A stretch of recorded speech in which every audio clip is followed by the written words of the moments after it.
陛下，我在这里！文姬，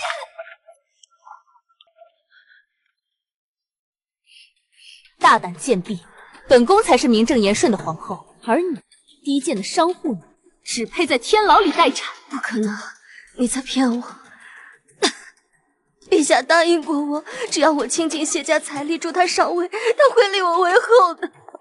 睁大你的狗眼看清楚，这是皇上的亲笔手谕，下令屠你谢家满门，鸡犬不留。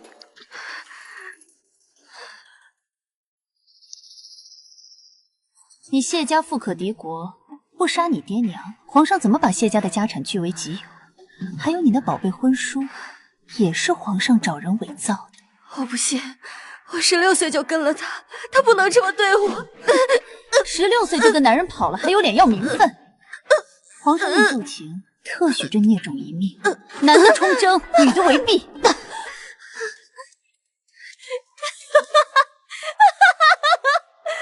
裴怀瑾，你屠我满门，杀我双亲，我谢清微若有来生，定要让你血债血偿！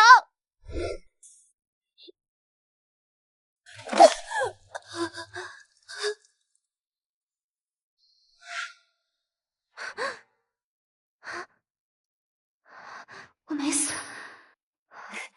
小姐，今日是您和姑爷大喜的日子，您怎么流了这么多汗？我竟然回到了裴怀瑾用假婚书骗我成亲的这一天。裴怀瑾，我要把你加注在我谢家的痛，1000倍100倍的还回去。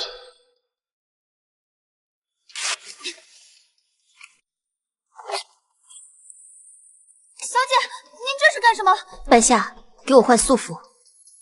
小姐，我想要复仇，想要护住谢家，就绝不能让裴怀瑾篡位为帝。我要嫁太子，民女谢清微，叩见皇上。上一世太子体弱多病，裴怀瑾密谋多年，寻得一名八字极阳的女子送入东宫。没过多久，这当朝太子便薨了。这一世，我要亲手捏碎你的痴心妄想。太子的病症若无转机，你后半辈子便要在东宫守寡。你当真愿意嫁过去冲喜？陛下有所不知，民女曾与太子殿下有过一面之缘。自那时起，民女便对太子心生爱慕。今生若是有幸能伺候太子殿下，是民女的福气。你出身商贾，按祖制做太子正妃。民女不求排场，只求能陪在太子身边，为殿下祈福挡灾。皇上，臣推演星象，必须寻一八字极阳的女子冲喜，方能保全太子无虞。这位谢家女的生辰八字完全契合啊！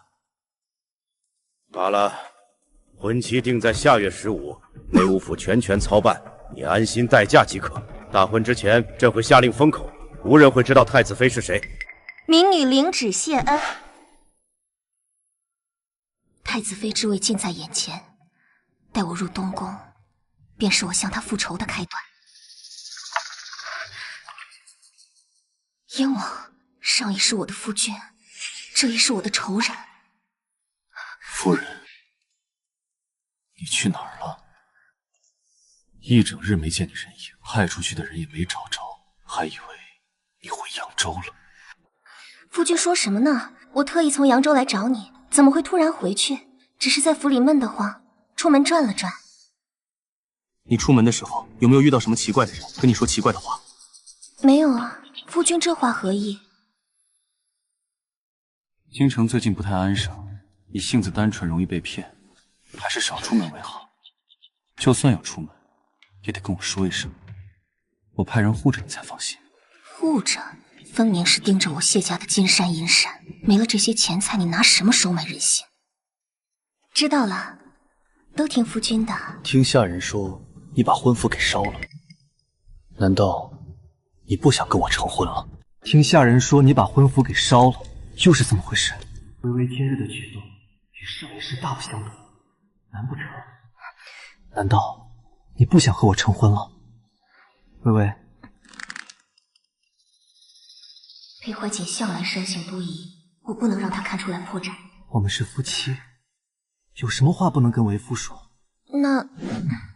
那婚服的绣花我不喜欢，没有3书6礼也就算了，连婚服你都拿这种次等品糊弄我。夫人不喜欢，重做就是了，又不是什么大事。不过我们婚期将近，夫人可不能这般的任性了。看来是我想多了，他就是耍些女儿家的小脾气吧。青薇，是我负了你，这一世我绝不会再让你离开。你先回去，新婚之夜我给你准备了惊喜。哦，哎呀，赶紧回去，婚前见面这不合规矩。那我就等着夫人的惊喜了。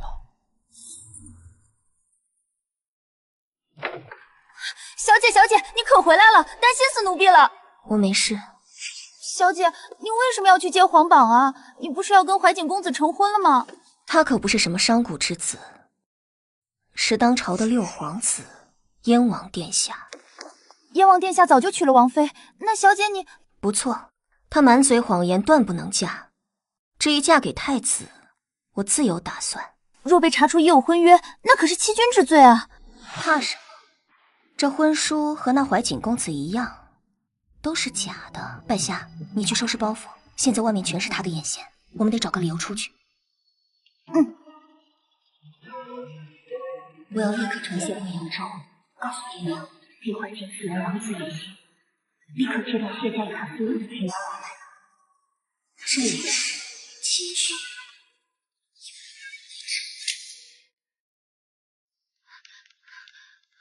王妃，别院那边传来消息。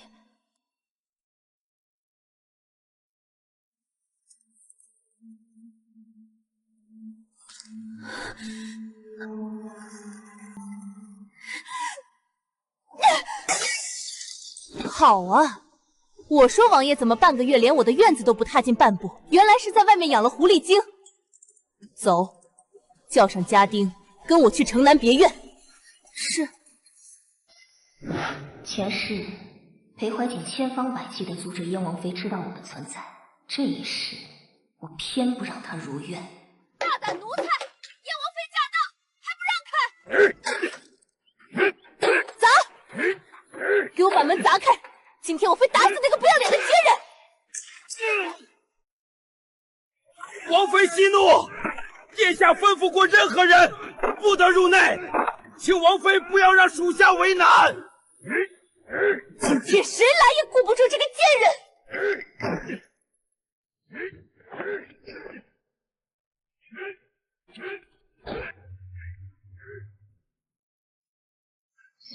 小姐这招真是高明。嘘，别打草惊蛇。走，快走！殿下，王妃带了10几个家丁护院去了城南别院。什么？王妃怎么会知道？快去城南别院！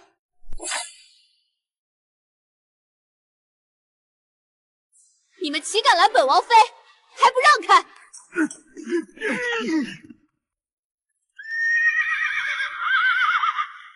王爷，你怎么来了？谁准你来这里的？你敢打我？你在外面养外室，你把他押回府，禁足，不允许他踏出房门半步。放开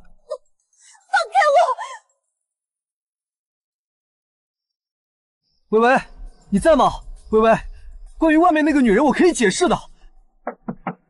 薇薇，你再不开门，我就要闯进去了。薇薇，我不是故意骗你的，我们就要成婚了，你不要误会我。人呢？谢清薇，谁准你离开的？来人，给我查！京城翻个底朝天，也得把薇薇给我找回来。裴怀瑾，你就算掘地3尺也不可能找到我，因为我即将嫁给你最厌恶的太子，成为你的皇嫂。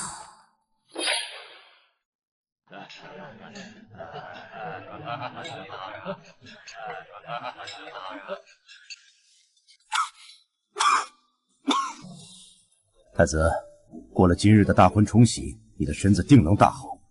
太医开的补药可有按时服用？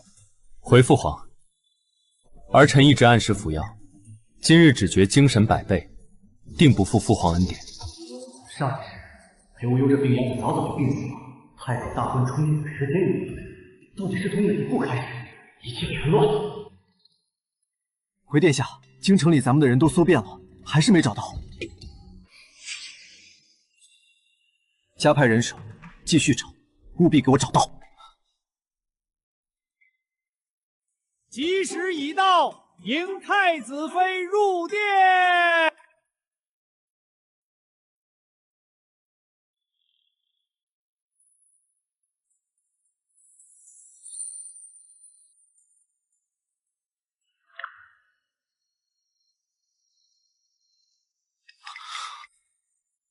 这个神动，还有这走路的姿态，微微，绝对不可能！他怎么会在这里？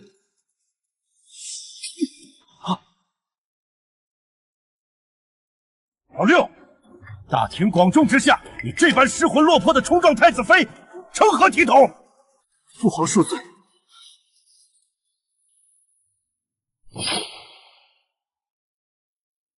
父皇恕罪，儿臣吃多了酒，一时头晕眼花。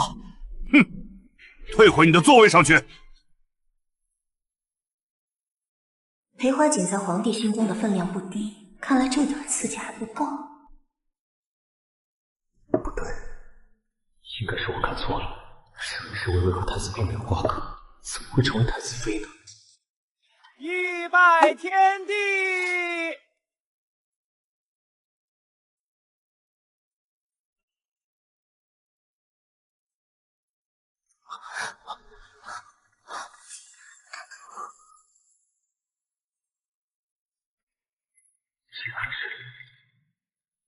真的是他，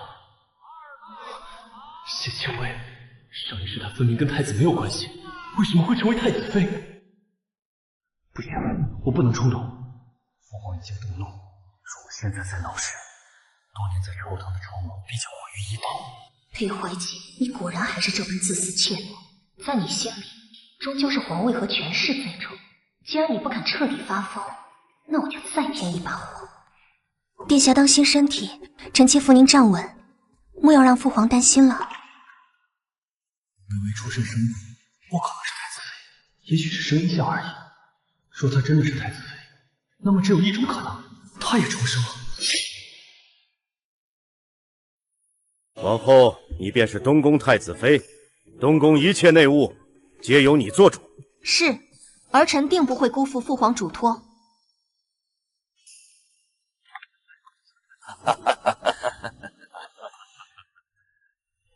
小妾，你今日可瞧见太子妃的模样了？燕王殿下，下官听闻这太子妃是民间的一个商户女，京城里都传说这商户女样貌极为粗鄙。可不是嘛，这太子妃长得丑陋，只是八字合了冲喜的要求才被选进宫的。太子殿下那般风姿，娶这么个妻子，真是可惜了。你们胡说！皇嫂一点都不丑，她长得可漂亮了。要不是嫁给了太子皇兄，等我成年，肯定求父皇把她赐给我做王妃。齐殿下，你倒是说说，太子妃娘娘怎么个没法？皇嫂肌肤胜雪，貌比西施，那模样比雨中的海棠花还要绝艳，俊的就像从画里走出的仙子。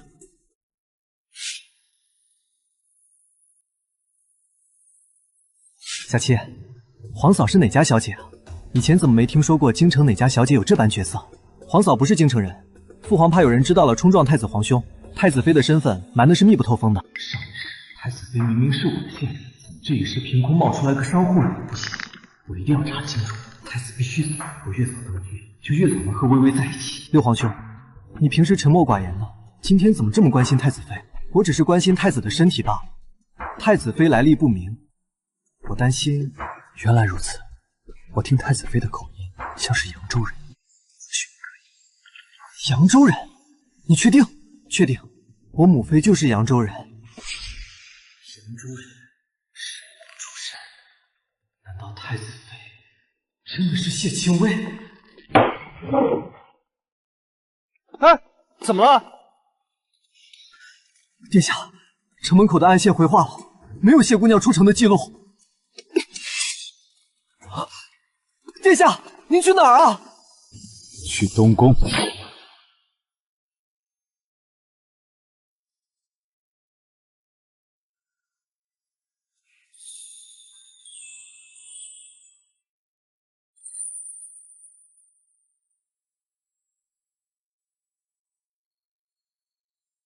臣妾见过太子殿下。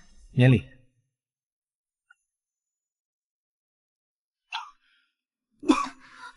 殿下，您身子不适，这合卺酒便罢了。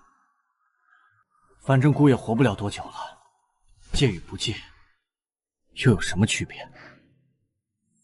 还未到最后一刻，殿下怎能自暴自弃？说不定我真能给殿下冲洗，让殿下的身子好起来。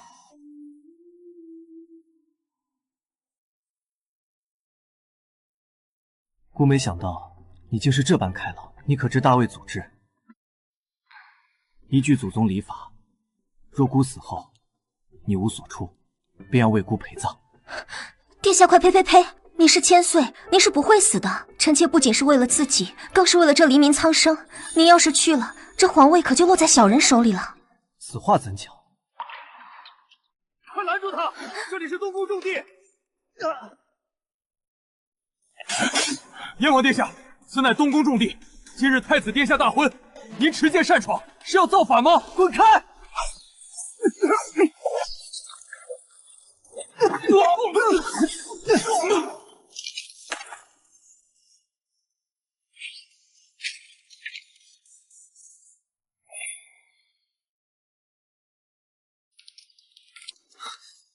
谢清威，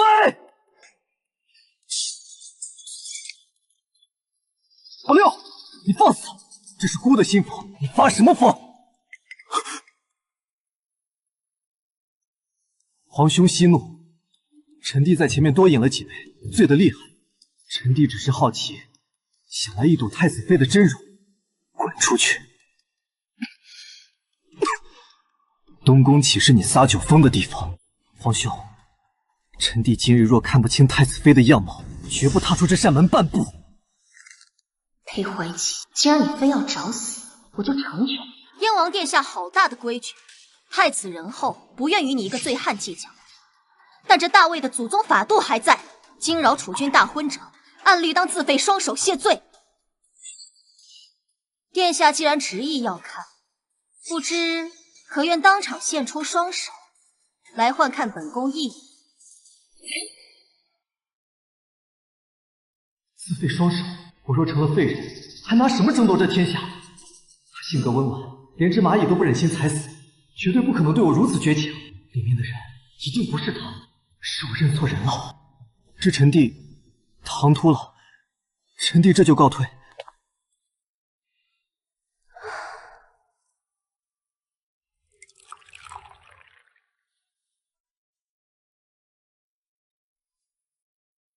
你以水代酒，可是刚才听了祖宗陪葬的规矩，怕姑真的死了，连累你殉葬。你放心，姑知道自己时日无多，死前姑定给你留一纸休书，和一笔足够你安身立命的银两。到时候你拿着钱出宫，去过安稳的余生吧。在这吃人的皇宫里，他竟是唯一一个真心替我重谋活路的人。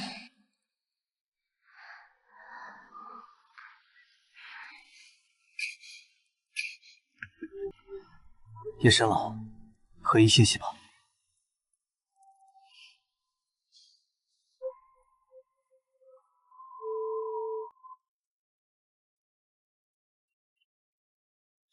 主子，属下带人找遍了城门和各大客栈，还是没找到谢姑娘的动向。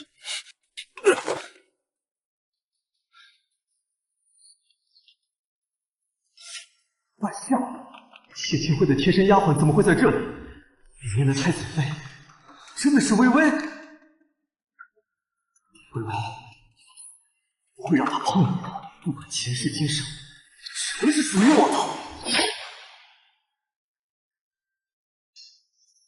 立刻去兵部敲响登闻鼓，就说边关800里加急，我要裴无忧现在就滚出东宫。遵命。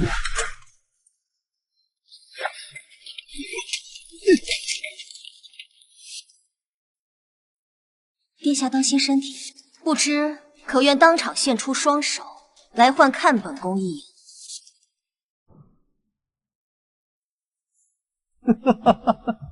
原来如此，微微，你是在生我的气啊！他一定是知道我娶了丞相之女陆羽堂，所以在跟我赌气。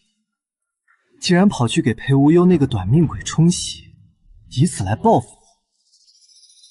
微微啊，微微，你真是个傻女人。难道不知我需要借助陆家的势力才能登基吗？陆羽堂不过是个摆设。等我坐上皇位，皇后的位置依然是你的。这一世，我一定不会再让你伤心了。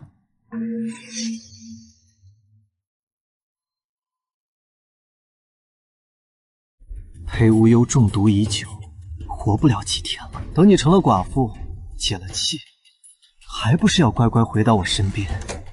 明日宗亲觐见，我们很快就会再见了。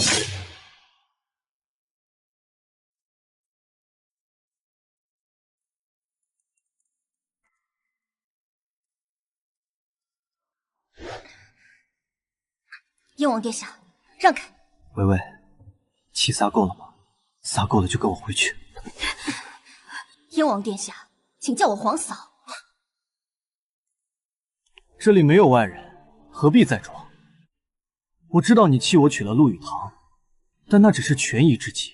只要裴无忧一死，我登基为帝，定会风风光光迎你做皇后。哼，你又何必作践自己，嫁给一个快死的病秧子？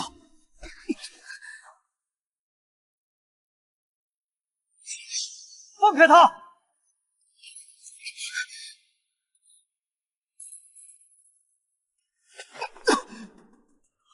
燕王在宫中公然拉扯太子妃，规矩学到哪里去了？臣弟只是在此偶遇谢皇嫂，询问几句。皇兄常年服药，身体虚弱，切莫为了这点小事动怒，伤了根本。孤的身体与燕王无关。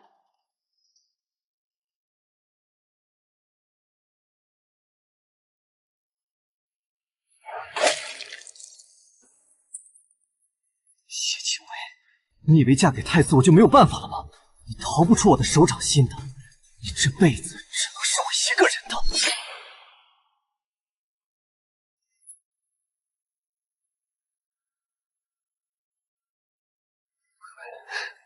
你这气性也太大了！既然你非要守着那个快死的病秧子来气我，那我就帮他早点解脱。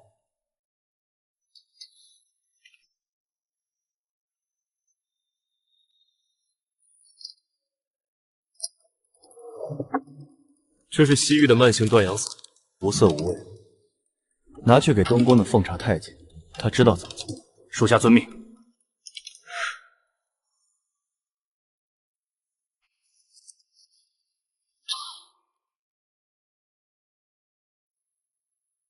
殿下，该喝安神汤了。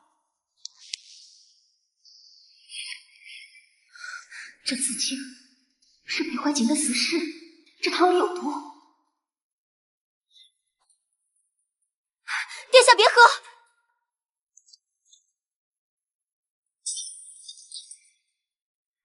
殿下赎罪，奴才不知太子妃突然冲过来，奴才再给您盛一碗。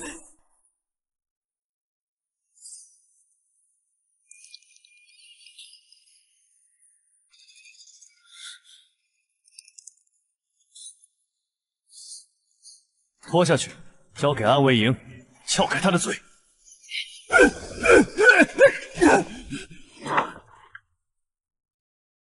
禀太子、太子妃，燕王府送来请柬，明日是燕王妃生辰，邀太子妃过府一叙。怎么样？前脚刚在汤里下毒，后脚请柬就到了。燕王府如今是龙潭虎穴，你若是不想去，姑给你推了便是。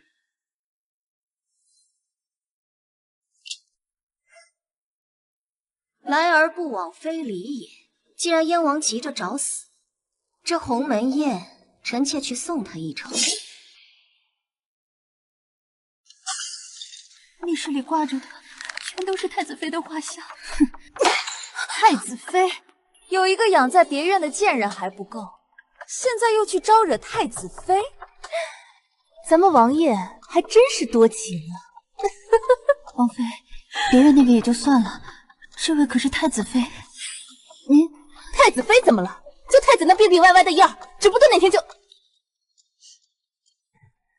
他既然敢勾引王爷，那就别怪本妃不客气了。这是西域的烈性迷药，明日生辰宴加进太子妃的茶里。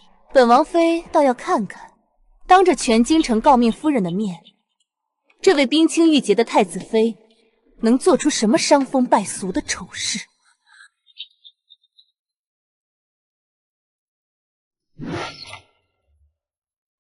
王爷，属下查实，王妃打算在宴席上给太子妃下药，并安排了人手在后园偏房等候，准备当众捉奸。不用阻拦，把王妃安排在偏房的人全部撤走，偏房周围20丈内不许留任何活人。遵命。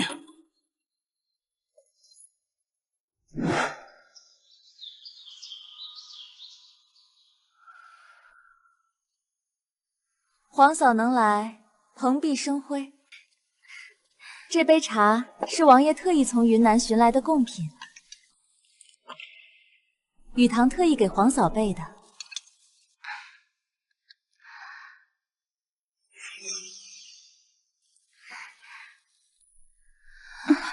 太子妃似是不胜酒力，奴婢扶您去后院休息。既然你们这么喜欢作曲，本宫就让你们尝尝作茧自缚的滋味。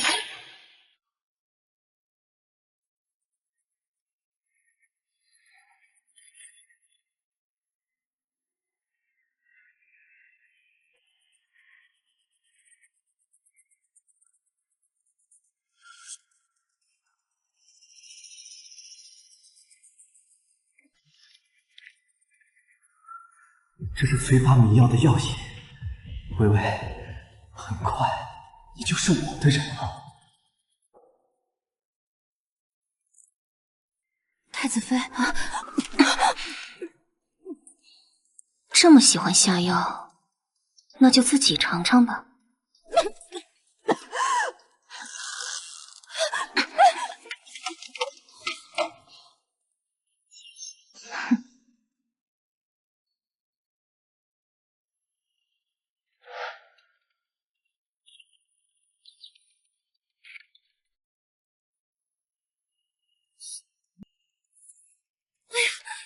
是大白天的，后院怎么传出这种污言秽语的声音？听着动静可是激烈的很，连门板都要撞碎了。莫不是府上哪个胆大的奴才，竟敢在主子生辰宴上白日宣淫？真是好生无耻！不好，刚才太子妃不胜酒力，便是去了那边的偏房歇息。王妃的意思是，里面那不知廉耻的女人，难道是太子妃？真的？休得胡言！太子妃身份尊贵，定是遭了狂徒算计。天子脚下，燕王府内，岂容宵小放肆？来人，随本王妃去救人拿贼！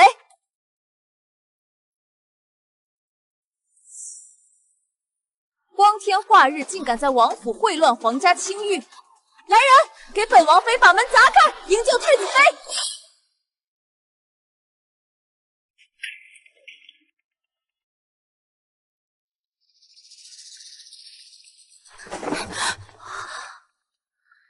先把床榻围起来，绝不能让那狂徒跑。王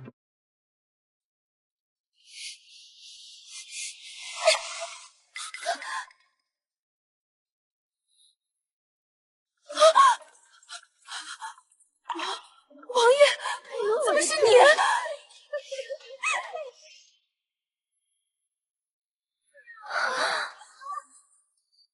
天哪，这是在做什么？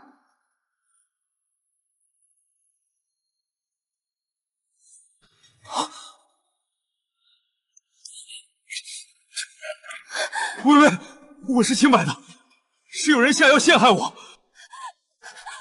饶命！奴婢也不知道是怎么回事，是太子妃，都是他陷害奴婢的。自己做出这等丢脸的事，还敢攀咬太子妃？燕王府这是什么规矩？这贱婢竟敢暗下迷药，混乱王府！来人，给我拉出来，就地杖毙！闭嘴！放开我！闭嘴！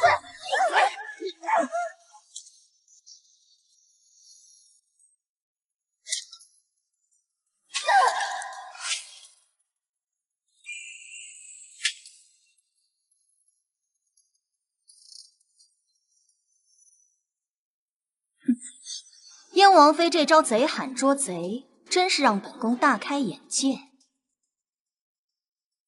这王府的闹剧，本宫看够了，回宫。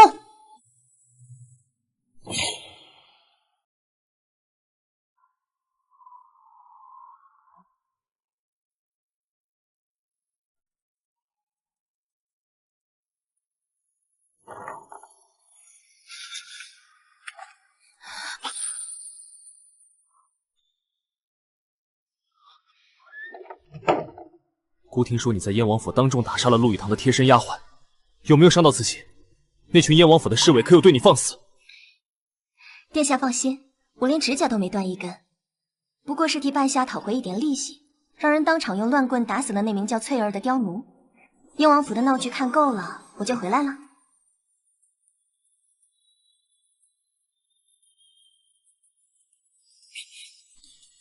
下次这种脏了手的事，让顾德安委去办。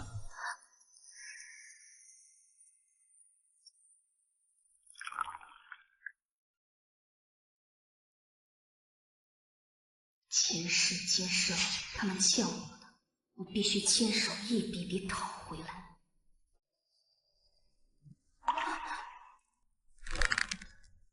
别再一个人涉险。蠢货！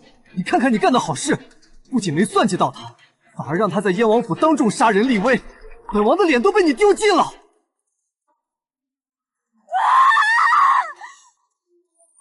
王爷，你打我！明明是谢清微那个贱人欺人太甚，他当着我的面杀我的人，你不仅不帮我，还怪我，你是不是心里还惦记着那个贱人？你给我闭嘴！若不是你自作聪明，还能借题发挥。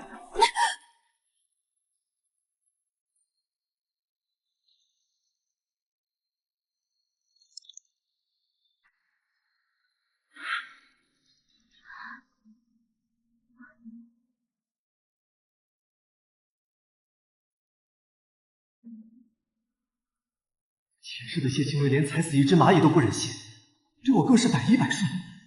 可他刚才看我的眼神，这根本不对。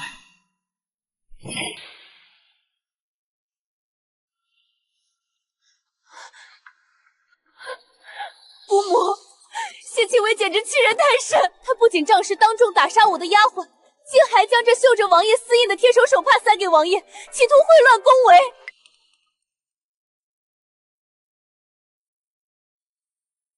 私相授受，秽乱宫闱，这可是诛九族的大罪。姑母，明日就是皇家家宴，您一定要替雨堂做主，当众匹夺他的太子妃之位，让他下大狱。蠢货，他现在可是上了皇家御蝶的东宫正妃，私下动他只会落太子口实。明日太和殿家宴，皇亲国戚皆在，本宫要当众甩出这方帕子。本宫倒要看看众目睽睽之下，太子拿什么保一个水性杨花的贱人。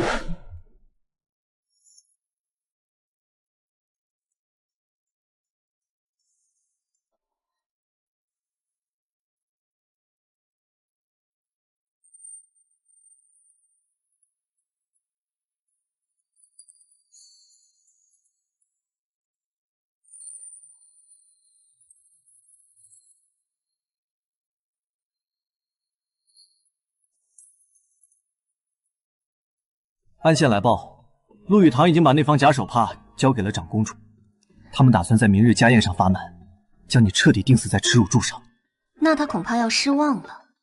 扬州那个替陆羽堂伪造手帕的绣娘，1个时辰前已经被谢家的商队秘密押进了京城地窖。估近几日旧疾又犯了些，太医说尽量少走动。明日家宴，估尽量到场，万一晚些，你在席上先应付着。殿下身子要紧，不必勉强。宴会上无非推杯换盏，我应付得来。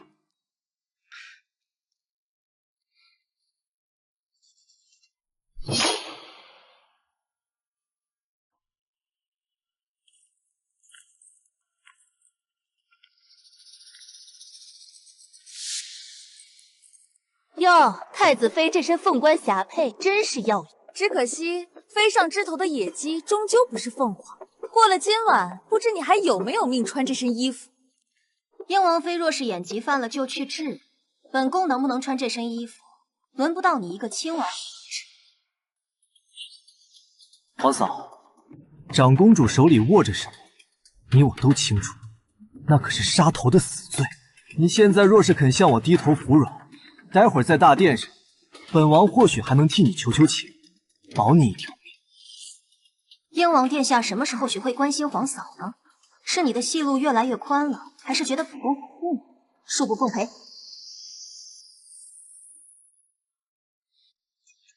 来，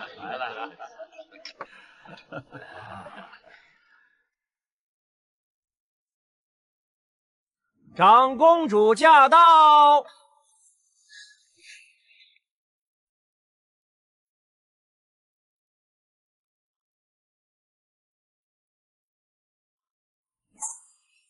太子妃，你给本宫跪下！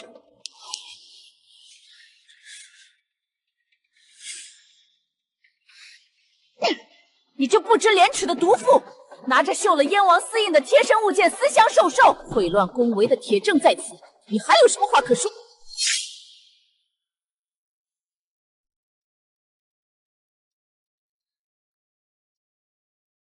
臣妾不知身犯何罪，请长公主明示。这方手帕是太子妃出嫁前遗落的贴身之物，上面却绣着燕王殿下的私印。长公主殿下，臣妾要告发谢清微婚前失贞，秽乱后宫，罪不容诛。出事了！铁证如山，来人，即刻剥夺谢清微太子妃之位，押入大牢，给本宫动用大刑，严加审问。燕王殿下，你的王妃公然污蔑你我清白，你就没什么好说的吗？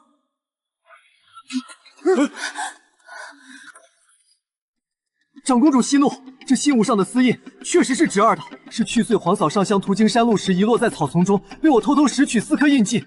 这一切全是我一厢情愿，求长公主只惩罚侄儿一人。姑母别听他狡辩，若真是单相思，谁会将带有男子私印的帕子贴身携带？这分明是两人幽会的信物。燕王殿下看似揽罪，实则是将私相授受的罪名彻底定死在本宫身上。你说你单相思拾取旧物，那你倒是说说，帕子上的绣线为何是京城独有的冰蚕丝？本宫出阁前远在扬州，如何能持有京城绣线所制之物？是我偷偷找人绣的。皇嫂，你打我骂我都好，不要再激怒长公主了。好一招以退为进，用痴情做绳索，将我彻底逼入死局。我如今没有实证在手，偏偏一具冰蚕丝无法扭转局面。够了！来人，给本宫打！就在这太和殿上，用廷杖往死里打！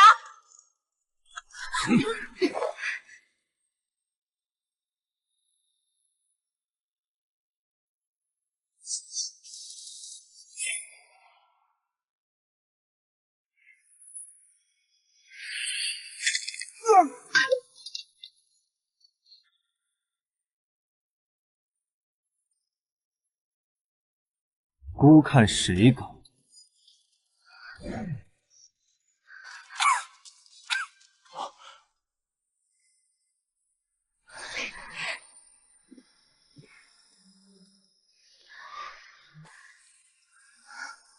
交给我。无忧，你不是旧疾发作，怎得此时赶来？又怎可在殿前动怒？姑母既说铁证如山，不如也看看姑手里的证据。姑方才接到暗线急报，查明了这方手帕的真正来历。姑已经派人拿下了扬州绣坊的掌柜。燕王妃花了1200亿买通扬州绣坊，伪造燕王私印。绣坊老板的账本，王妃心腹签下的收据，绣坊伙计亲笔画押的供证，白纸黑字，俱在此处。不是这样的，长公主殿下，这证据不是臣妾伪造的，太子太在说谎。长公主殿下，燕王妃罔顾宫规以下犯上，公然冒犯储君，该当何罪？你个贱人，这哪有你说话的份儿？宫规森严，请长公主明断。燕王妃罪犯储君，张嘴20，以示惩戒。这个废物，这点事都办不好，燕王前日刚在王妃生辰宴上饥不择食，今日又跑来攀咬姑的正妃，莫不是得了失心疯？燕王殿下，这方手帕既然是你私藏的念想，不如今日就当着长公主的面，一口一口的把它咽下去，本宫既往不咎。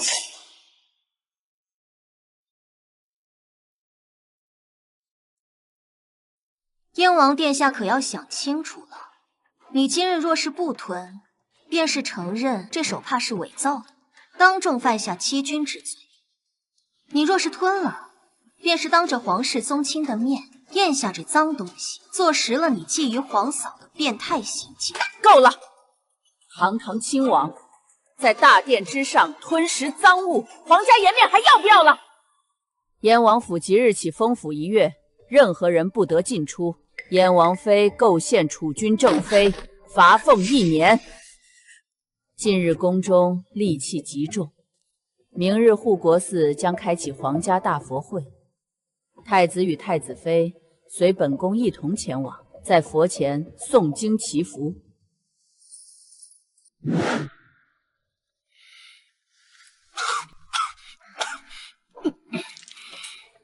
殿下，你带兵强行赶来，又在殿上动怒，催动了体内的剧毒。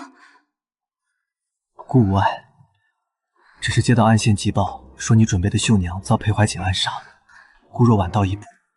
裴无忧，我有事瞒你。其实，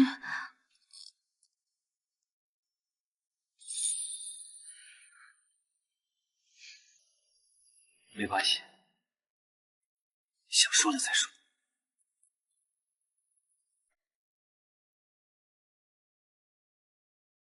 前世我把真心错付给了畜生，这一世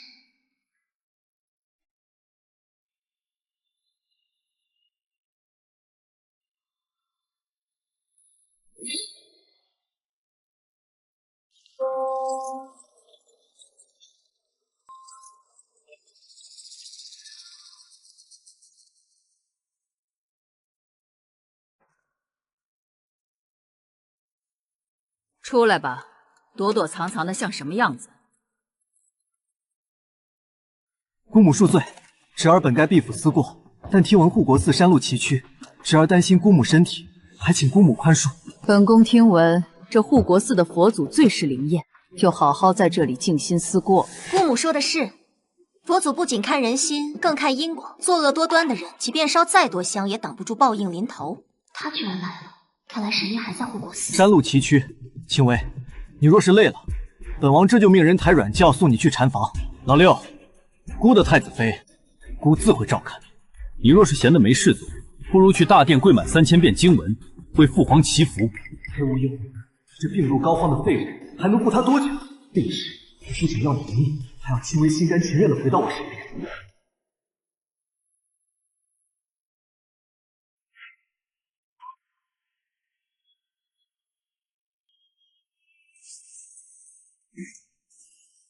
后山那个姓林的草包神医，是世上唯一能解太子之毒的人。记住，本王不要他死，我要你们先打断他的腿，把他囚禁起来。等裴无忧毒发垂死之际，本王要用这神医的命去和谢青薇换一世情缘。属下领命。但这几日太子妃似乎也在派人打听后山的消息。太子妃，他怎么会知道神医的心？难道他也是畜生吗？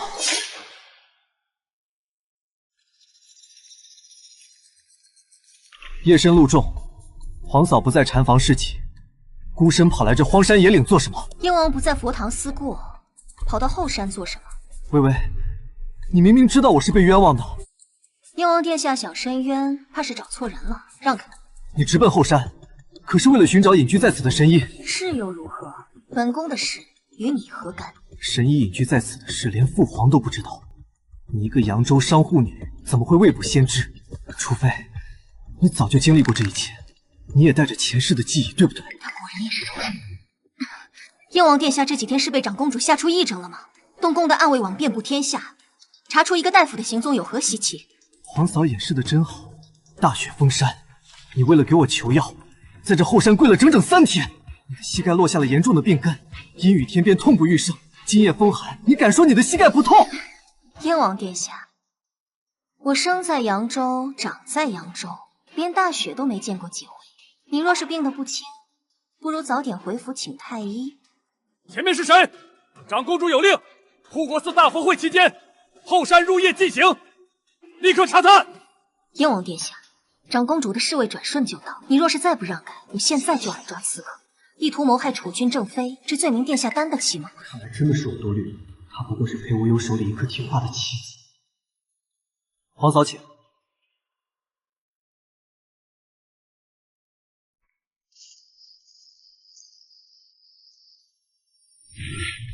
主子，就这么放太子妃去见神医了？万一太子真的得救，神医性格古怪，我们直接去抓。万一他宁死不屈，反而断了裴无忧的生路，让他去求。等他把神医请出来，你们就在下山的必经之路时劫走。裴无忧等不到解药，必死无疑。属下领命。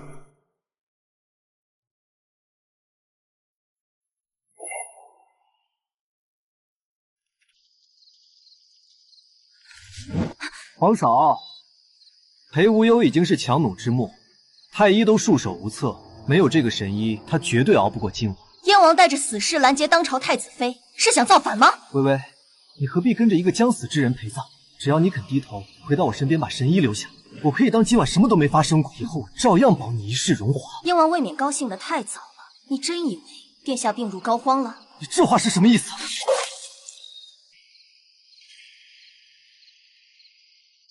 裴无忧，你不是吐血昏迷了吗？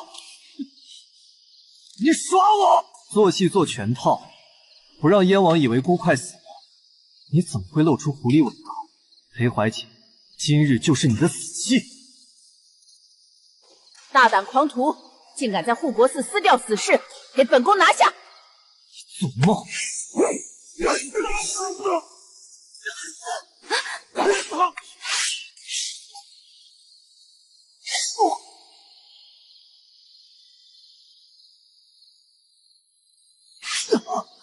姑母，侄儿听闻后山有异动，特来查探，竟遭遇这群不明身份的刺客伏击。还好太子和太子妃没事，不然侄儿万死难辞其责。既然燕王受了伤，来人，送燕王回禅院，严加看管。好一个断尾求生，为了自保，连自己最得力的心腹都能毫不犹豫地宰了。裴怀瑾，你这冷血的毛病真是一点没变。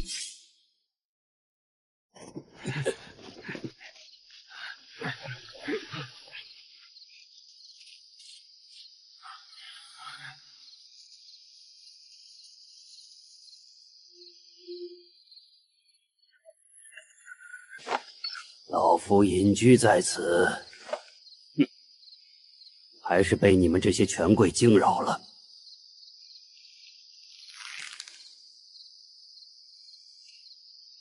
不过，今日算老夫欠你们一个人情。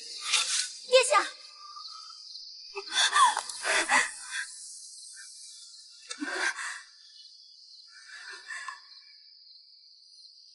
胡闹！饥寒太毒入骨，内力几近干涸，竟然还在逞强，全凭一口气撑着。换做旁人，早断气了。神医，求您救他！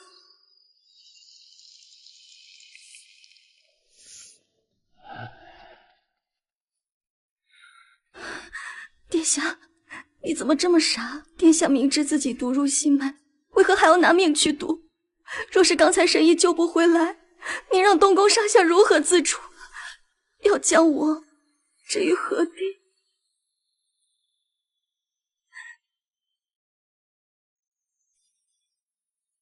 姑若不狠一点做这个局，怎么能彻底打消燕王的疑心？又怎么能护得住你？吐血昏迷是假，引君入瓮是真。好一个裴无忧，真是让本王刮目相看！主子，太子身边的那个老头已经查实是失踪多年的药蛊神医，有他在，太子的胎毒恐怕能解。我们要不要去查那神医的软肋？查过了，神医的儿子儿媳带着一个小孙女，就隐居在山下的南溪镇。派人去南溪镇把他的儿子儿媳杀了，小孙女活着带回来。本王要拿捏他的命脉，让他亲手送裴无忧上路。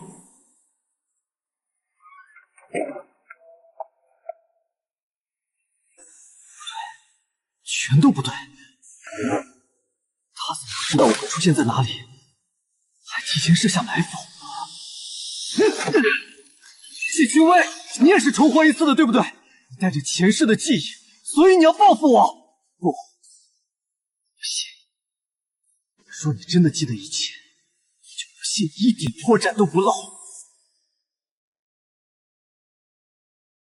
前世也是这样的大雨天，家破人亡的圣旨送到，我跪在雨里求他，却只换来一纸假婚书。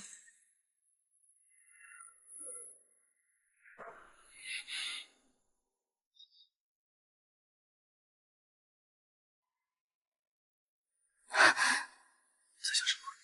脸色这么长。看这雨下的大，觉得有些寒意。殿下休息，我去偏房看看神医的药熬得如何了。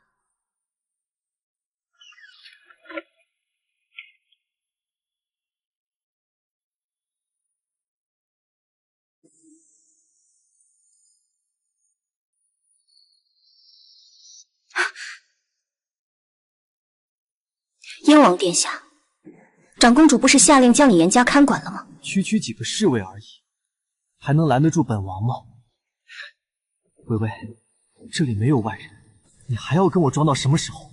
你没有前世的记忆，为何能处处抢占先机？是不是因为我这一世来晚了一步，让你受了委屈，你才负气选择了裴无妖？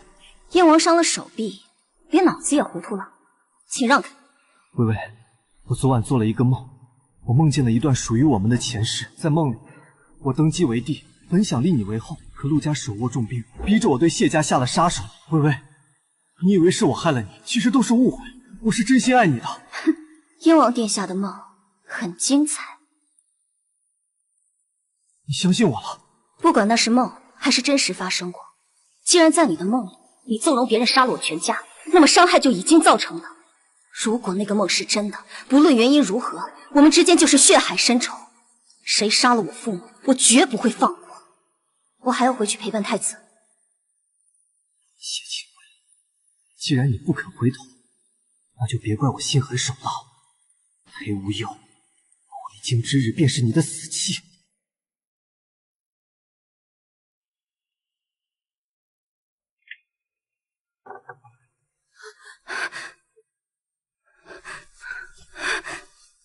毒血逆流，生气将断，想必是太医院所有的药都已经失效了。娘娘明鉴，殿下体内的太毒突然彻底失控，微臣若用猛药，殿下立刻五脏焚烧；若用良药，毒血瞬间结冰。这毒根本无药可医。解释的话不必多说，我只要一个最坏的底线，他还能撑多久？毒气已逼近心脉，殿下绝对熬不过今晚子时了。都退下！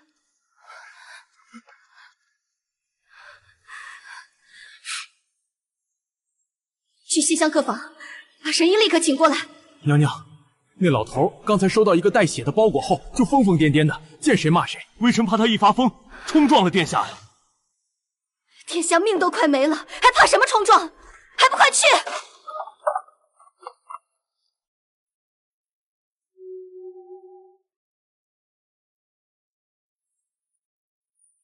老匹夫，立刻开枪救殿下，否则我现在就活拐了你！哎，动手！找死！死！老夫全家早被你们这群皇家畜生害死了，因为在护国寺救了太子，暴露了行踪。那在南溪镇的儿子儿媳，昨日被杀手当街砍死。我那刚满5岁的小孙女被他们抓走，只送来这一只带血的血。你们都是害我家人的帮凶！老夫今天若是救他，死后有何脸面去见我儿子儿媳的冤魂？老夫就在这看着他死。裴怀瑾带着前世的记忆，我早该想到他绝不会跟东宫硬碰硬。他算准了裴无忧毒发的日子，提前按下毒手，掳走神医至亲。把刀放下。娘娘，这老头疯魔了，他根本不打算救殿下。你给我退下。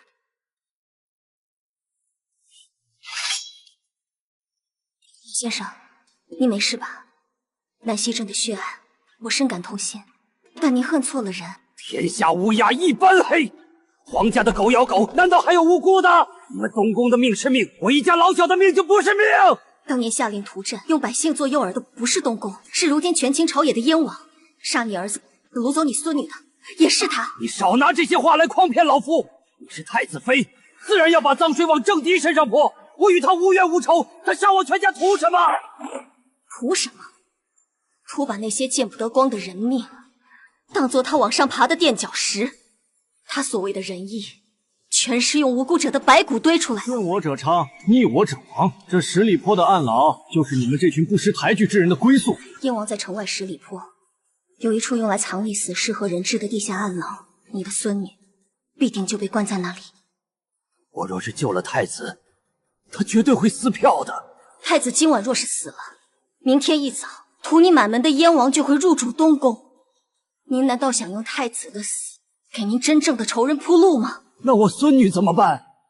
只要救活太子，我会派人踏平燕王的死誓言，把您孙女全虚全影的接回来。好，我救太子。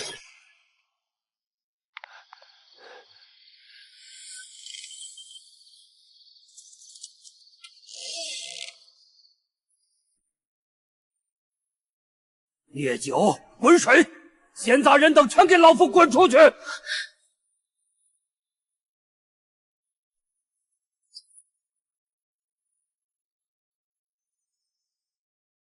按住殿下，毒素反扑极强，殿下会因剧痛产生痉挛。裴无恙，你给我睁开眼！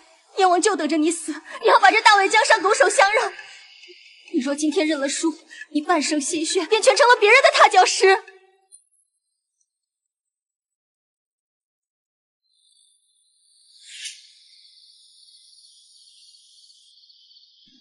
毒血暂时压制住了，接下来是最后一针定命针。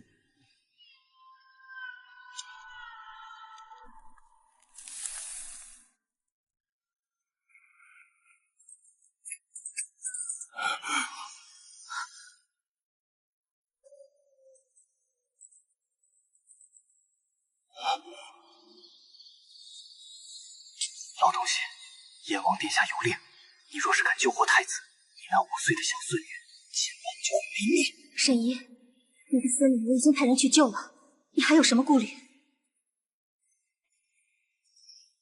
相信我。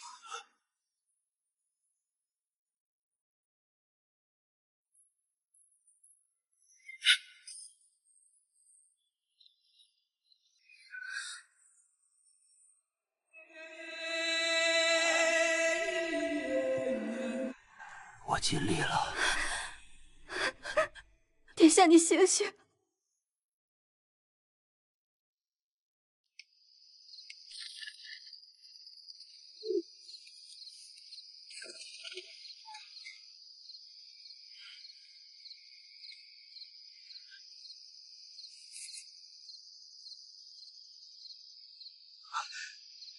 那个老东西到底还是怕了，裴无忧死了！恭喜王爷，传本王将令，典旗府内精锐禁军立刻包围东宫。王爷，太子已死，我们为何还要兴师动众？本王这是去救驾，太子遇刺身亡，本王带兵冲进东宫，诛杀行刺的神医，死对证，然后把清微接回本王身边。毒血排尽了，殿下性命无忧了。殿下刚醒，切莫妄动。你瘦了，看来殿下身子是真的好了，还有心思嫌弃妾身了。没有嫌弃，我是心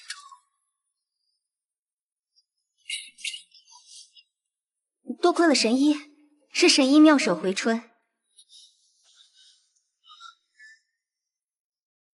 多谢神医，此次救命之恩，孤必定。行了，我什么都不要，只要能救回来我的小孙女。神医放心，东宫的暗卫已经赶过去了。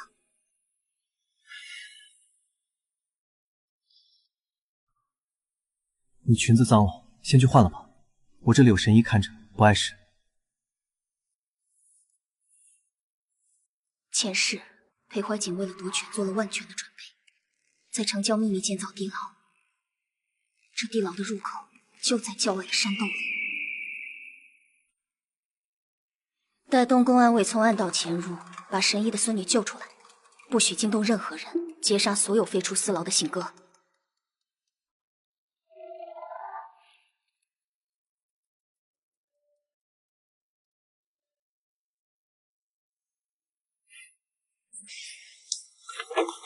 娘娘，燕王打着救驾的旗号，带着大批禁军砸开了东宫大门，朕王请殿杀来。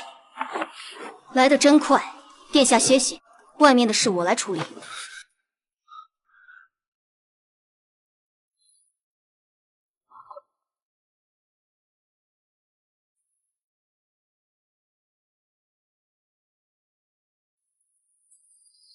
将士们，随我救驾，揪出刺客，就地正法。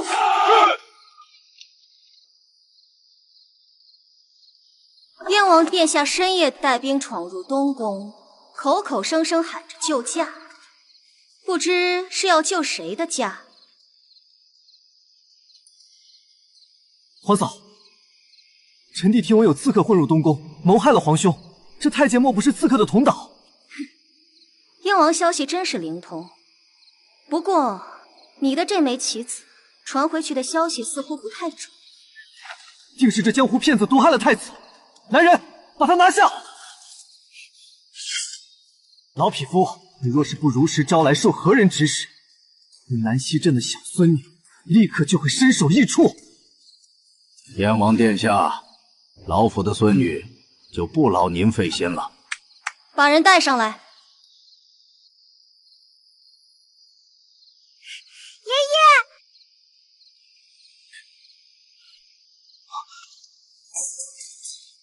不可能！别庄明明有重兵把守，你怎么可能？我怎么可能无声无息地把人救出来？你真以为你的那点手段能瞒天过海吗？老六，你真是让郭大开眼界。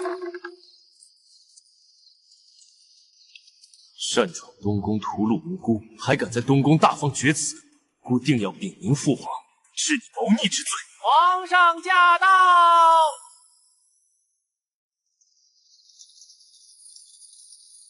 无忧，你终于大好了。太医院那群废物束手无策，看来朕为你选的谢家丫头是个有福气的。父皇，儿臣能醒全靠神医，只可惜有人不希望儿臣活过今晚，请父皇过目。老六，你自己看。父皇明鉴，儿臣傍晚发现府中一印信丢失，一路追查，才发现是小顺子偷了印信来东宫作乱。儿臣怕皇兄有事，这才急忙带兵赶来。燕王殿下这番话，将自己撇得真是干净。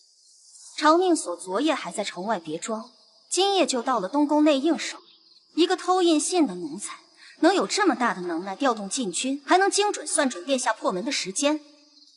皇嫂，臣弟不知这奴才受了谁的指使，臣弟带兵撞门，那是救人心切。父皇，神医的孙女在燕王别庄被救出。暗卫已将看守别庄的活口压在宫外，随时可以对峙。裴无忧行事手段变得如此凌厉，若今晚真把老六治罪，朝堂上便再无人能牵制太子。好一个包藏祸心、挑拨皇室兄弟的狗奴才！来人，把这刁奴拖下去，立刻杖毙！父皇，此人是重要人证。无忧，刁奴已经伏法，你大病初愈，最需要的是静养，而不是大动干戈。你弟弟虽然行事冲动鲁莽，但也是中了恶人的连环计。兄弟戏强，岂不让天下人耻笑？好一个兄弟戏强！前世裴怀瑾造反屠杀东宫时，怎么不见皇上讲骨肉亲情？老六，你御下不严，发疯1年。太子大病初愈，你常来东宫走动，替你皇兄分忧。儿臣知罪，多谢父皇隆恩。铁证如山，人证物证俱在，父皇竟然轻描淡写的接过，甚至让他常来东宫分忧，这分明是在纵容燕王。姑这位父皇精通帝王平衡术，他怕姑病好之后权势过剩，所以留着老六这把刀悬在姑的头顶，制衡东宫。父皇今日的偏袒没有底线，既然他想护着裴怀瑾，想看我们互相倾轧，那我就把这盘棋彻底掀翻。前世裴怀瑾靠着吞并我谢家的商铺和银钱，大肆笼络朝臣。这一时，他既然想来东宫分忧，我便让他连燕王府的大门都走不出去。半夏，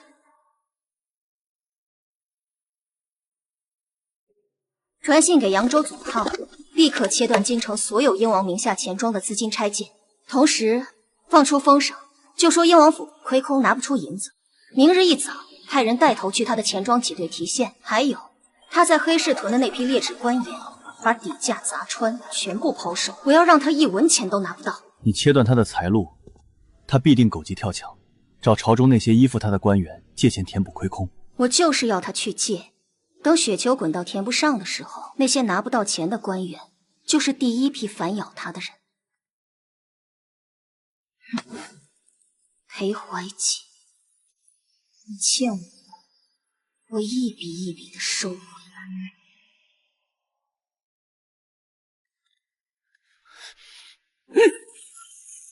王爷息怒，王爷息怒啊！谢家不仅撤走了全部拆借资金，还带头放出风声，说燕王府内部亏空。现在外头围满了挤兑现银的百姓，咱们囤在黑市的那批粗盐也被谢家拿底价彻底砸穿了。谢家，谢清微，好一个谢清微！裴怀瑾，你都做了什么？顺天府的人今天一早冲进我娘家，把我的裴家铺子全部查封了。谁让你来的？滚回去！现在没空听你在这大呼小叫。你让我滚？裴怀瑾，你给我老实交代，你是不是把我的嫁妆和钟馗的银子全都拿去填了外面那些狐妹子的无底洞？如今府里连下人的月银都发不出，逼得我堂堂正宫王妃去变卖首饰。你身为皇室亲王，还有何颜面立足于朝堂？疯妇，滚出去！本王没空陪你闹。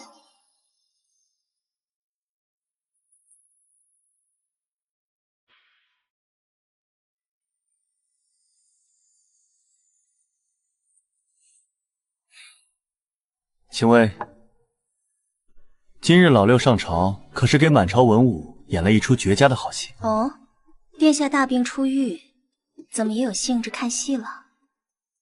老六今日是顶着额头上一道极深的血印子站在大殿上的，伤口连药布都没包住，还在往外渗血。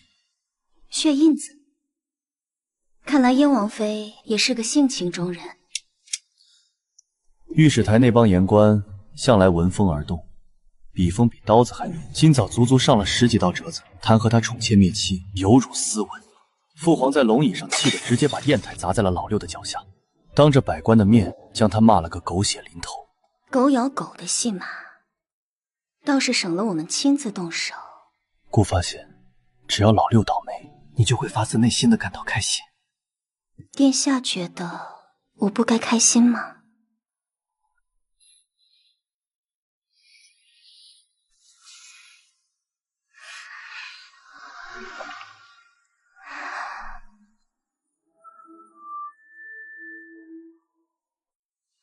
殿下娘娘，神医带着小草来谢恩了，说要给殿下请平安脉。快请老先生进来。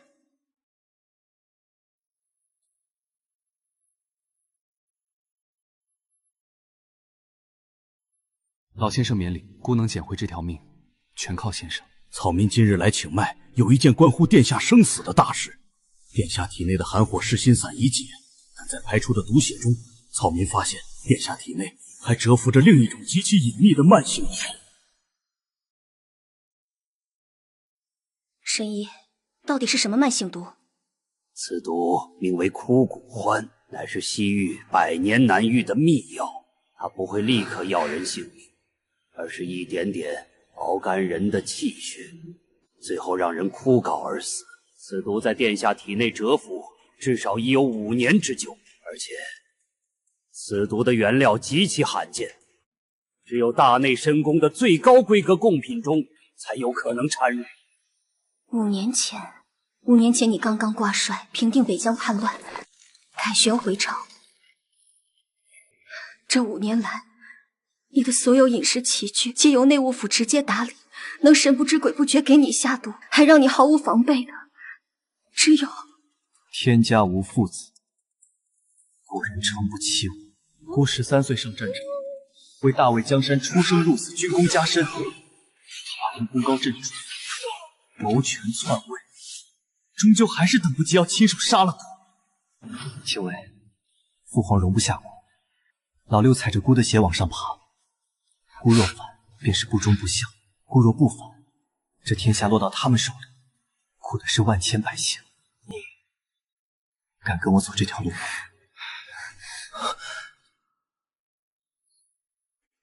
殿下要走，我便跟着。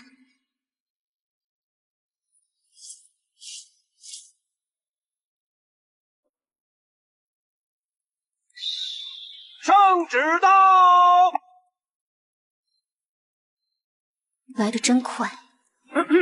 传陛下口谕，听闻太子抱恙，病情反复，陛下甚是担忧，特召太子妃谢氏即刻孤身入宫觐见，不得有误。臣妾遵旨。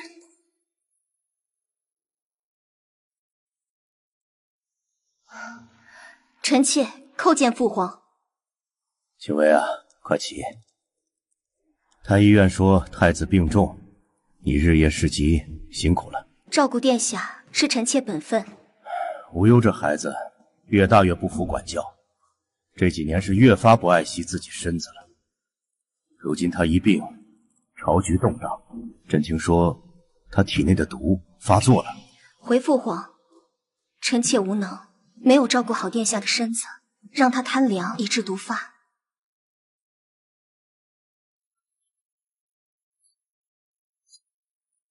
你是个聪明的孩子，谢家满门19口安分守己，你也不希望谢家因为一个将死的太子，惹上诛九族的亡命之祸。这是极乐丹，无忧太痛苦了，你帮他解脱。事成之后，谢家加官进爵，你依旧是朕的好儿媳。拿谢家全族的命威胁我，比我亲手毒杀自己的丈夫，好狠的帝王心术！青薇，父皇是不是把那东西给你了？让开！你别执迷不悟了。父皇已经调遣2000御卫军，暗中包围了谢家。只要你今晚不把这药喂给裴无药，谢家就会满门抄斩。难道重活一世还是改变不了前世的命运吗？青薇，你清醒一点，现在只有我能救你。你现在去把药喂了，等裴无忧没了，我立刻去求父皇，把你赐给我。这是你和谢家唯一的活路。娶我，你也配？我不知道你在说什么，但是你冒犯到，就得付出代价。什么意思？裴怀瑾，你的命先留着，这皇权倾覆的大戏才刚刚开始。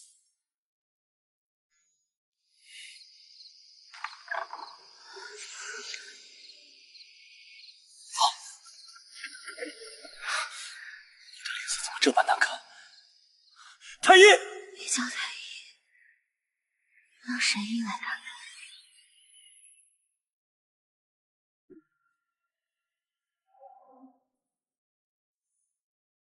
娘娘体内有苗疆子骨，此骨阴毒，一旦彻底扎根心脉，发作时无药可医。父皇竟敢用这等阴险手段对付我，我这就去。殿下别去。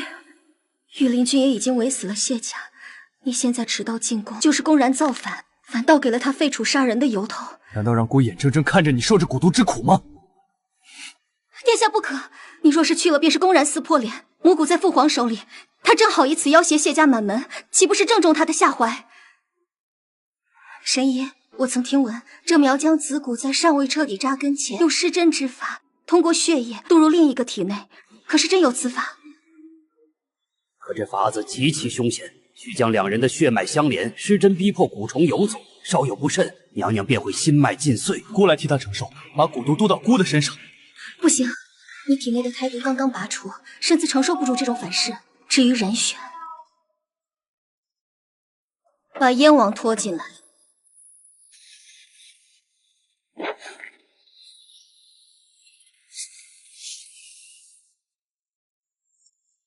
神医，动手。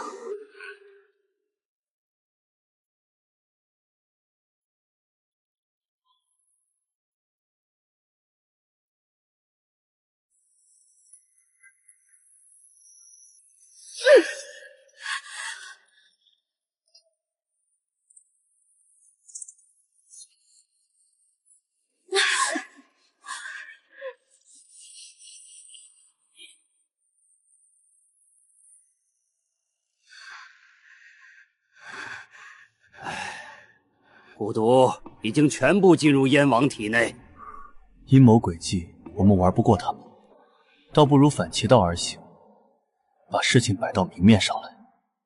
殿下的意思是，父皇要的是名正言顺，那我们就让满朝文武，让天下人都看着，届时他想动蛊，便要先过这天下悠悠之口。殿下放心，这件事交给我。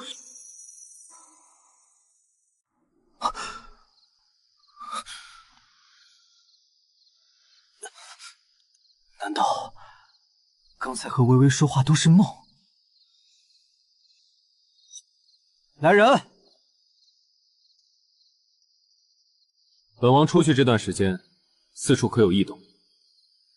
王爷，太子妃在午门外敲登文鼓。什么？立马！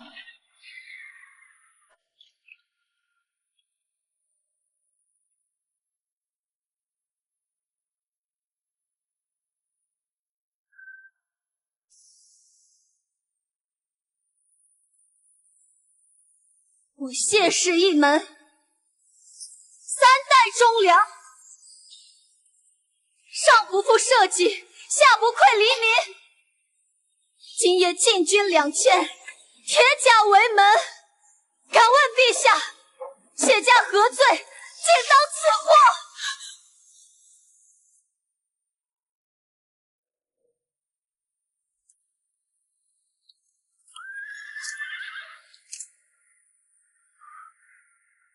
太子妃深夜自请下堂，谢家3代忠良，太子一直恪守妇道，到底出了什么变故？别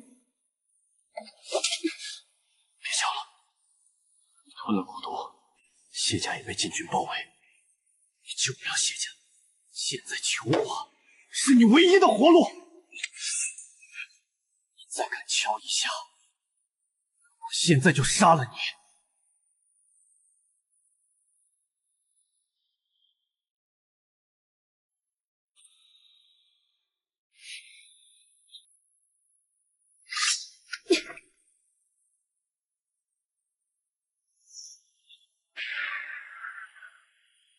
这是在干什么？谢大人，仔细听他说什么。我谢家世代平庸，毫无建树，臣妾德行有亏，不堪辅佐太子。皇上仁慈，体恤我谢家老弱病残，请于今夜子时派出2000御林军，将我谢家府邸严密包围，不准任何人进出。2000御禁军包围谢宅，这分明是抄家的先兆啊！皇恩浩荡，谢家惶恐至极，实在承受不起这般大恩，臣妾唯有自请下堂，以保谢家百口性命，以谢皇上隆恩。午门外已经聚集了6部、尚书9卿和督察院的御史，太子妃的罪疾书已经当众念了3遍。那些言官都在干什么？禁军是摆设吗？不知道把他的嘴堵上拉走吗？左都御史带着言官挡在前面，现在百官群情激怒，都在等皇上给个说法。若是强行拿人，恐怕会激起兵变。谢清微竟敢把这件事公之于众，再用全天下的悠悠众口来要挟朕！苦心经营多年的人君名声，现在全天下的眼睛都盯着谢家。谢家今夜若是死一个人，朕就是残暴不仁的昏君，史书上会重重记下这一笔。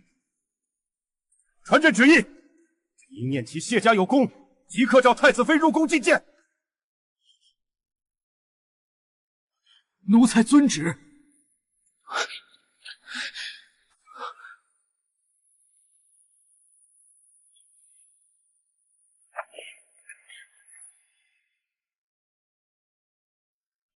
谢清微，你敲响登闻鼓，引来百官和商户逼宫，你好大的胆子！皇上今夜若是屠戮谢家，明日全天下的商行便会罢市，大魏的钱粮立刻断绝。你敢威胁朕？臣妾是在保全皇上的圣命。一旦罢市，军心大乱，史书上便会记下皇上逼死商贾、断绝军粮的罪名。传朕口谕，谢家无罪，让赵胜把2000御林军撤回大营。这叶行为，朕撤兵了，但你利用百官和百姓逼迫朕，违逆了朕的旨意。臣妾听不懂父皇的意思。既然你不肯乖乖做一条听话的狗，朕就要让你付出背叛的代价。父皇，父皇，清微只是一时糊涂。你给我住嘴！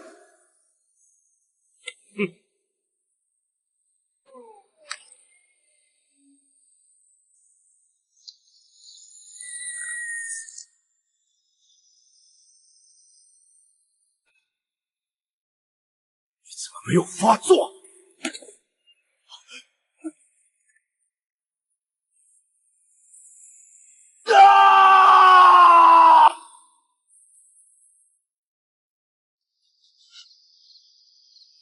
谢清微，蛊毒为什么在他身上？什么蛊毒？臣妾从未见过那种东西。来人，传太医！父皇不必传太医了，老六这是作茧自缚。太子，你手里拿的是什么？父皇，这是儿臣刚刚截获的密信和账册。燕王长期利用谢家的对头商号敛财，在京郊秘密招募私兵，囤积生铁打造兵器，意图谋反。不中用了，裴怀瑾，你好大的胆子！私造兵器，招募死士，不仅要谋反，还敢修习巫蛊之术！父皇，我没有，这账册肯定是假的，儿臣是清白的呀。人证物证俱在，还敢狡辩？来人，把这个逆子拖出去，狠狠的打，废除燕王爵位，贬为庶人。父皇，我错了，父皇。裴怀瑾，我的报复才刚刚开始。去，把神像底座的暗格砸开，那里有本王生母留下的江南兵符和200万两银票。只要拿到这些，本王就能逃到江南，东山再起。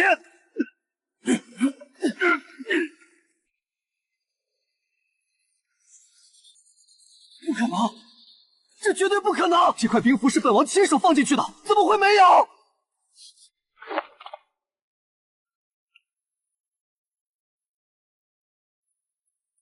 燕王殿下是在找这个吗？谢清微，你怎么会知道这个地方？这连父皇都不知道。我做了一个梦，梦里你就是靠着这块兵符在江南起兵，踏着无数人的尸骨登上了皇位。你觉得梦醒之后，我还会把这把刀留给你吗？清微，我们才是天造地设的一对。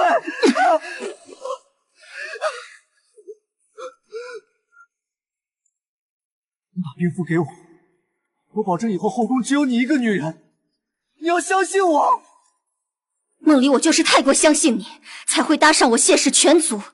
我恨不得将你千刀万剐。所以你设计嫁给他，就是为了找我复仇。谢清微，你真是好狠的心！挑断他的脚筋，给我拖进赵狱最底层的死牢。不，苏手，你们会后悔的。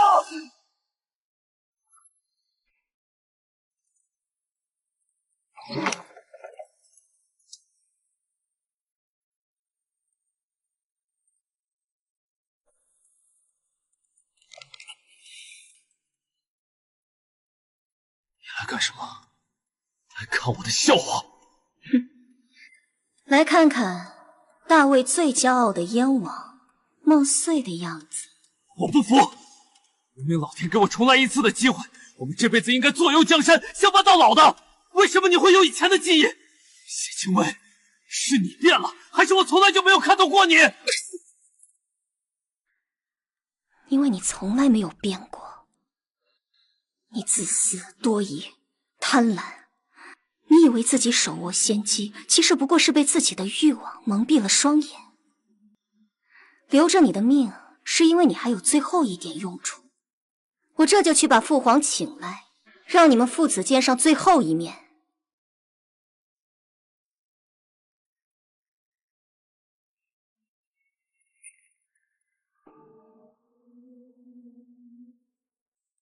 快，从密道出宫，交给禁军王统领，告诉他裴无忧谋反，只要他带兵入宫救驾，朕封他为异姓王。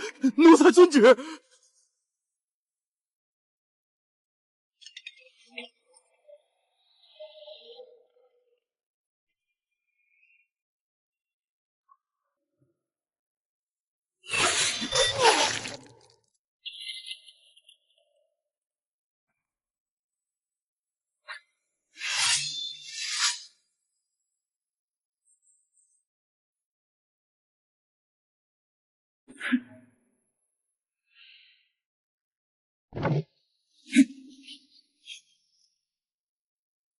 父皇，夜深了，这种写血书的把戏太伤人。臣妾是特意来接父皇去一个地方。去哪儿？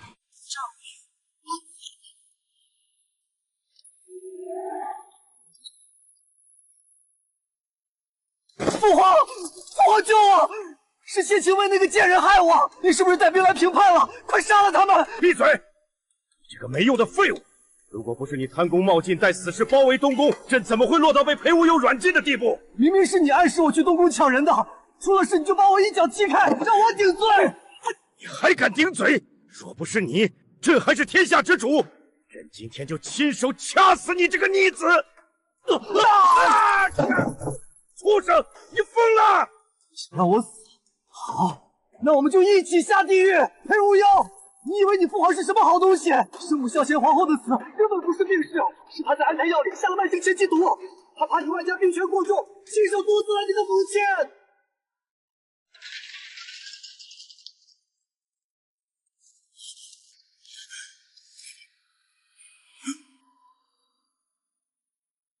他说的是不是真的？是朕做的又如何？朕是天子，卧榻之侧岂容他人酣睡？外戚干政，任何威胁到皇权的人都得死，他该死！一剑杀了你，太便宜你了，脏了姑的剑。来人，将废帝打入西郊最破败的冷宫，没有姑的旨意，任何人不得探视。逆子，朕是天子，是你的生父，这般对待我，必遭天下人唾骂，遗臭万年。生父，你也配？母后待你情深义重，你却为了一己之私亲手害死了他，余生就在冷宫里为我母后守灵赎罪。裴无忧，成王败寇，要杀便杀，少在这假惺惺。杀你，太便宜你了。你这一生最看重权势颜面，那我便让你尝尝跌落尘埃，任人践踏是何滋味。打入天牢，那里终年不见天日，属以为败。燕王殿下便在那里慢慢无月，你这一场荒唐的春秋大梦。毒妇，谢清威，你这个毒妇，做鬼也不会放过你！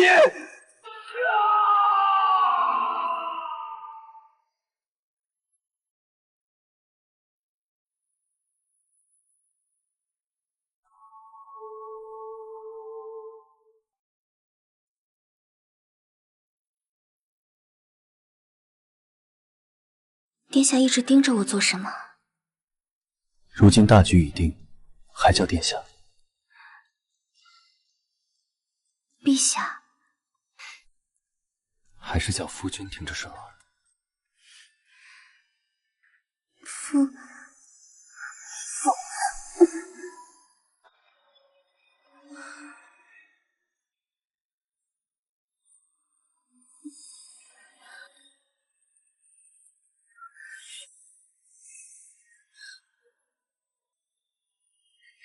父亲，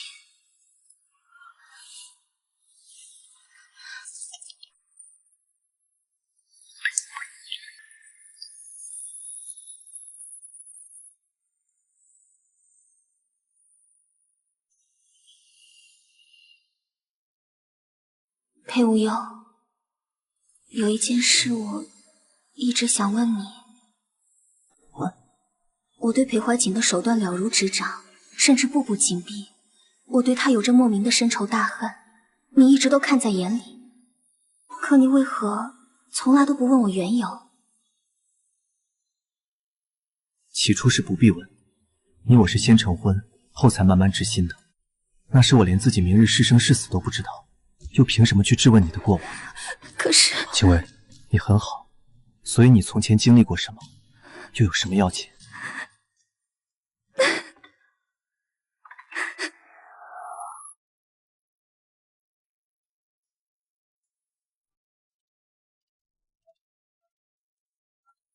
退下吧，姑来。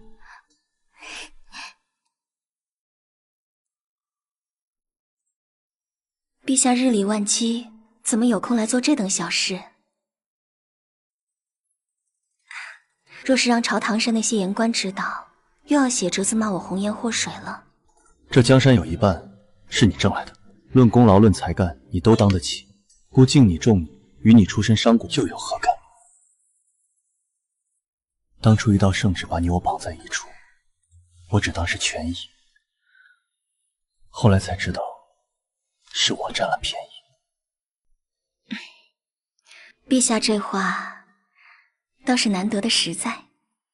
陛下，如今新朝初建，后宫却只有皇后娘娘一人。为了皇家开枝散叶，绵延子嗣，臣等恳请陛下开启选秀，广纳后宫。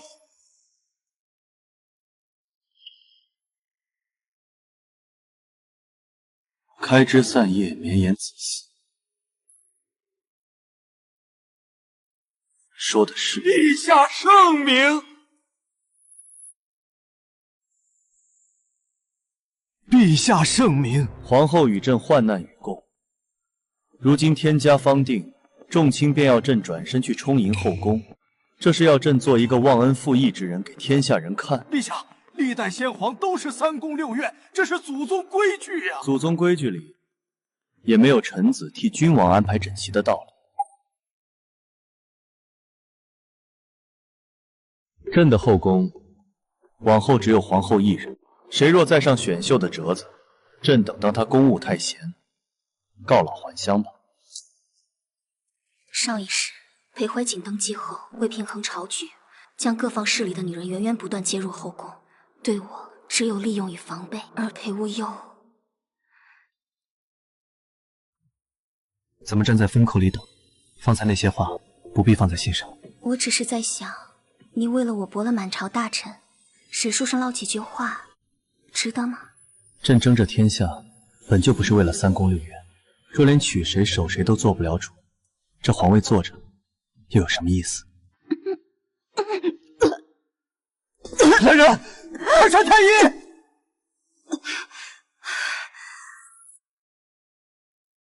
皇后怎么回事？是不是最近操持公务太过劳累了？需不需要用药材补补？需要什么你尽管开口。恭喜陛下，娘娘这脉象是喜脉，已经快2个月了。有喜了，姑要做父亲了。上一世查出有孕时，我身在冷宫，无人知晓，无人来贺。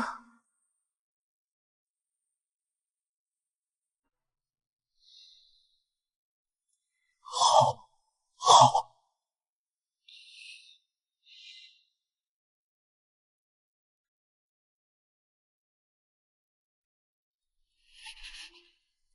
我的孩子，不要！别怕，姑子。我梦见自己怀着身孕，被关在牢里，到处都是血，好冷。姑还在这儿。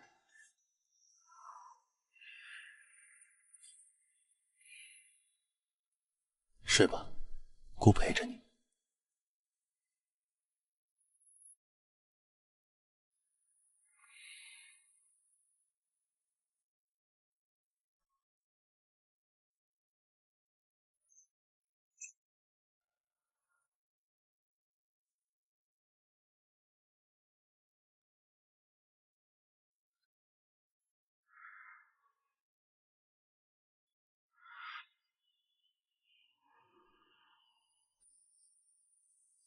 陛下，御膳房是过毒，太医一日3次请平安脉，你白日里那么多政务，回来还要守着我用膳，夜里我一翻身你就醒。旁人经手，姑不放心。姑这条命是从毒里捡回来的，亲眼看着，亲手试过，姑才安心。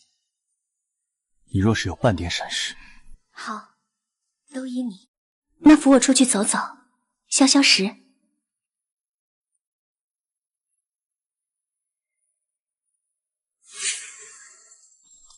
把这路扫净，皇后行走之处，不容半点疏漏。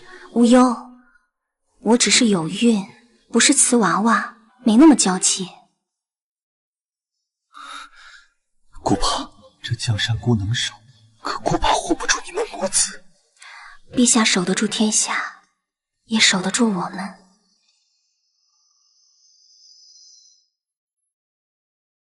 娘娘，吉时快到了，今天是您正式封后的大日子，奴婢等会儿给您把这凤袍换上。慢些梳，不着急，这凤冠重得很，戴早了脖子酸。东西放下，你们都退到殿外候着，这里由姑亲自来。青薇，今日走上奈何殿，你便是姑昭告天下的皇后。这最后一书，姑来替你领。青薇，以前在东宫做太子的时候，姑从来没敢想自己能有成家立业、安稳度日的一天。外人都以为太子是储君，风光无限，可只有姑知道，先皇立姑为太子，根本不是出于器重。可你活下来了，而且成了天下之主。当所有人把你当成靶子的时候，是你用性命把我护在身后，能陪你从东宫的步步惊心走到如今的君临天下，是我此生最大的福分。你不再是那个随时会被当成弃子的太子，你现在有我。对，姑现在有你，是你给了姑一个真正的家。太医说他康健得很，平日里懒怠，今日倒是知道是个大日子，早早就醒了。往后这天下太平，姑与你一同看着。姑答应护你和孩子一世周全。好。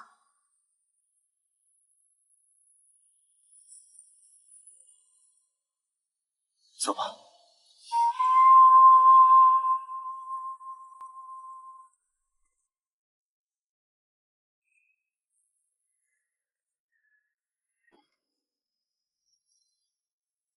今日封后大典，在此之前，姑有一份大礼要送给皇后。宣谢氏族人。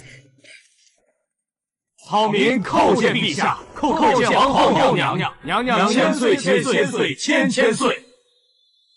谢家忠勇，辅佐有功，特赐谢家为皇商，统领天下商道，世袭罔替。上一世裴怀瑾登基第1天，便是诬陷谢家谋反，满门抄斩。而这一世，我终于保全了整个家族，他们都还活着，完完整整的活在我面前。你说过，家人平安，夫妻和顺，就是你想要的日子。姑记着，往后有他们在，够了，这样就够了。吾皇万岁万岁万万岁！皇后娘娘千岁千岁千千岁！这万里江山，盛世繁华，姑与你，还有我们的家人，生生世世，永不分离。生死契阔，与子成悦。